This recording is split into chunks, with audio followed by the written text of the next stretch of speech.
టాలీవుడ్లో re release trend ఇప్పుడు పీక్స్లో ఉంది. కానీ ఓ సినిమా రిలీజ్ అయి 16 ఏళ్లు దాటినా మళ్ళీ థియేటర్స్లోకి వస్తే అదే స్థాయి క్రేజ్ ఉంటుందా అనే ప్రశ్నకు డార్లింగ్ అద్రిపోయే సమాధానం ఇచ్చింది. సమ్మర్ కానుకగా ఏప్రిల్ 23న 4K వెర్షన్లో రిలీజ్ అయిన డార్లింగ్ మూవీ బాక్సాఫీస్ వద్ద ప్రభాస్ సత్తాను మరోసారి చాటింది. దాదాపు దశాబ్దంన్నర తర్వాత వింటేజ్ ప్రభాస్ను బిగ్ స్క్రీన్ పై చూసేందుకు అభిమానులు క్యూ కట్టారు.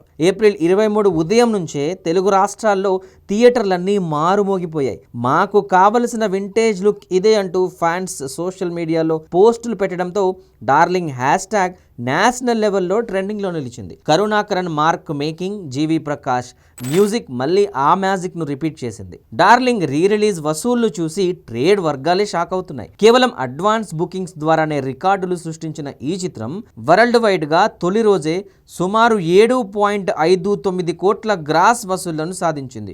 ఒక్క నైజాం పరిధిలోనే 2 కోట్లకు పైగా రాబట్టడం అంటే మామూలు విషయం కాదు. అమెరికా లాంటి ఓవర్సీస్ మార్కెట్లలో కూడా భారీ ఓపెనింగ్స్ నమోదయ్యాయి. ఈ సమ్మర్ డల్ సీజన్ లో ఈ స్థాయి వసూలు రావడం కేవలం ప్రభాస్ కు మాత్రమే సాధ్యమని సినీ విశ్లేషకులు చెబుతున్నారు. ప్రస్తుతం పాన్ ఇండియా లెవెల్లో మాస్ యాక్షన్ సినిమాలతో బిజీగా ఉన్న ప్రభాస్ ను ఫుల్ లెంత్ లవర్ బాయ్ గా చూడడం అభిమానులకు కనుల పండుగగా మారింది. ఆయన డాన్స్ స్టెప్పులు, కాజల్ తో కెమిస్ట్రీ, ఆ క్యూట్ ఎక్స్ప్రెషన్స్ చూస్తుంటే మళ్ళీ 2010 నాటి రోజులు గుర్తొస్తున్నాయని ఫ్యాన్స్ అయితే తెగ సంబరపడిపోతున్నారు. అప్పట్లో క్లాసిక్ హిట్, ఇప్పుడు రీ రిలీజ్లోనూ బ్లాక్ బస్టర్ రెస్పాన్స్. ఒక హీరో రేంజ్ ఏంటో తెలియాలంటే ఆయన కొత్త సినిమా వచ్చే వరకు ఆగక్కర్లేదు. పాత సినిమా రీ రిలీజ్ చేస్తే చాలని ప్రభాస్ నిరూపించాడు. యాక్షన్లోనే కాదు, క్లాస్ అండ్ లవ్ స్టోరీస్లో కూడా తనకు సాటి ఎవ్వరూ లేరని ఈ వసూళ్లే నిదర్శనమని చెప్పొచ్చు.